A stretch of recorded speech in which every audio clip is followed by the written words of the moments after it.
யார் பெரிய சோம்பேறி? ஒரு ஊரில் திடீர் என்று ஒரு அறிவிப்பு வந்தது. ஊரில் யார் பெரிய சோம்பேறியோ அவருக்கு 1,00,000 பரிசு என்பதுதான் அந்த அறிவிப்பு. 1,00,000 என்றதும் பக்கத்து ஊரில் இருந்த சோம்பேறிகள் அனைவரும் அறிவிப்பு வந்த அரங்கத்தை நோக்கி சென்றுவிட்டனர்.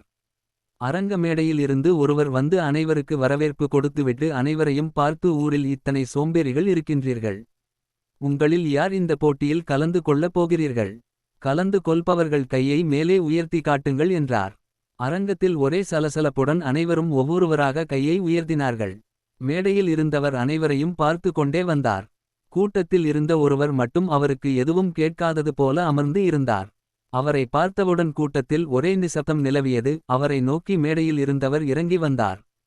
வந்தவர் அமர்ந்திருந்தவரிடம், நீங்கள் மட்டும் ஏன் கையை உயர்த்தவில்லை, உங்களுக்கு பரிசு வேண்டாமா என கேட்டார். அதற்கு அவர், அப்படி எல்லாம் ஒன்னும் இல்லங்க, எதுக்கு கஷ்டப்பட்டு கைய தூக்கி எனர்ஜிய கெடுக்கணும், அதனால்தான் கைய தூக்கல அப்படின்னு சொன்னாரு.